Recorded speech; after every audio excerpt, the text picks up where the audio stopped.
आज का जो एजुकेशन सिस्टम है उससे काफी अलग हुआ करता था प्राचीन काल का एजुकेशन सिस्टम। उस समय जो गुरुकुल में सिखाया जाता था उसे व्यवहारिक तौर पर इस्तेमाल किया जाता था। आज जो एजुकेशन सिस्टम में पढ़ाया जाता है वो जॉब में तो कहीं काम ही नहीं आता। आज जैसे जैसे हम अंग्रेजी के पीछे भाग रहे हैं वैसे वैसे अंग्रेजों ने अपने वर्ड ही बोलना चेंज कर दिया।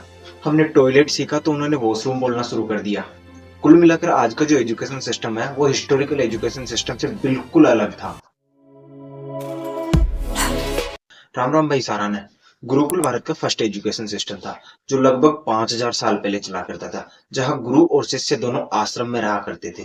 जहां सीखने का आधार किताबें पढ़ना और जानकारी याद रखना नहीं था, बल्कि इसमें बच्चे का समग्र विकास भी शामिल था। इसमें उसका मानसिक, शारीरिक और आध्यात्मिक कल्याण भी शामिल था। गुरुकुल में पढ़ाए जाने वाले सब्जेक्ट आज के सब्जेक्ट की तुलना में काफी अलग थे। इसमें धर्म, पवित्र ग्रंथ, चिकित्सा, दर्शन, युद्ध, शासन, कला और ज्योतिष जैसे कई सब्जेक्ट थे।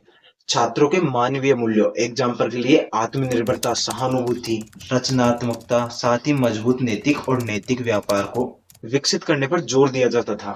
इसका रीजन ये था कि इस ज्ञान को बाद में वास्तविक जीवन के समस्याओं के समाधान करने के लिए व्यवहारिक तौर पर लागू किया जा सके। फिर धीरे धीरे टाइम चेंज होता गया और अब जो इंडियन एजुकेशन सिस्टम की हिस्ट्री न केवल एजुकेशन की हिस्ट्री रही, बल्कि इंडियन सिविलाइजेशन की भी हिस्ट्री बन गई।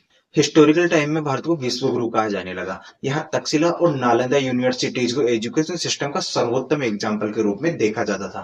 भारत के कॉलेज और यूनिवर्सिटी आज भले ही टॉप शैक्षणिक संस्थानों में शामिल नहीं हो, लेकिन उस समय ये यूनिवर्सिटीज टॉप शैक्षणिक संस्थानों में शामिल थी, जहां विदेशों से स्टूडेंट आते थे। तक्षशिला और नालंदा को 450 ईस्वी में गुप्त पीरियड में कुमार गुप्त फर्स्ट द्वारा बनवाया गया था। कुछ हिस्टोरिकल बुक्स के अनुसार 1193 में बख्तियार खिलजी ने इन यूनिवर्सिटीज पर आक्रमण किया, इन्हें नस्ते नाबूद किया और इनमें आग लगा दी।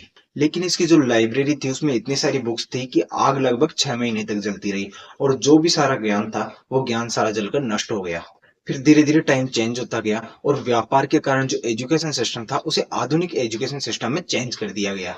जैसे जैसे लोग ट्रेड के लिए किसी दूसरी कंट्री में जाते हैं तो उसका एजुकेशन सिस्टम पर काफी इफेक्ट पड़ा और फाइनली जो आज का एजुकेशन सिस्टम है वो 20वीं सेंचुरी में अंग्रेजों द्वारा शुरू किया गया था। इस एजुकेशन सिस्टम में पश्चिम के देशों की शैली वो सामग्री का प्रभाव देखा जा सकता है। इंडिया में जो यूनिवर्सिटीज की स्थापना की गई थी वो बॉम्बे, कलकत्ता और मद्रास में की गई थी, जो ऑक्सफोर्ड और कैम्ब्रिज की तर्ज पर तैयार किए गए थे। 1961 में national council of education research and training NCERT की स्थापना की गई और 1964 में कोठारी आयोग के नाम से जाने जाने वाले शिक्षा आयोग के साथ इंडियन एजुकेशन सिस्टम बदल गया। और आज हम इसे भी छोड़कर अंग्रेजी के पीछे भाग रहे हैं। जिस देश की मातृभाषा हिंदी है और हम उसी देश में हिंदी बोलते हुए शर्माते हैं, अपने आप में गिल्टी फील करते हैं।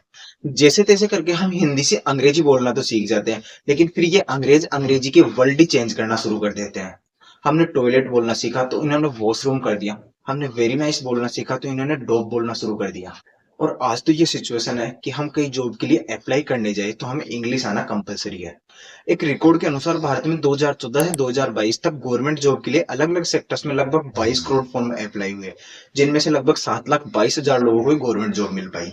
लेकिन एक मजेदार बात यह है कि गवर्नमेंट जॉब के लिए आपको हिस्ट्री, पॉलिटिकल ज्योग्राफी ये सब्जेक्ट पढ़ना कंपलसरी है। पर एक्चुअली बात यह है कि ये सब्जेक्ट गवर्नमेंट जॉब लगने के बाद आपको कहीं काम नहीं आएंगे, तो फिर इन्हें पढ़ा क्यों जाता है।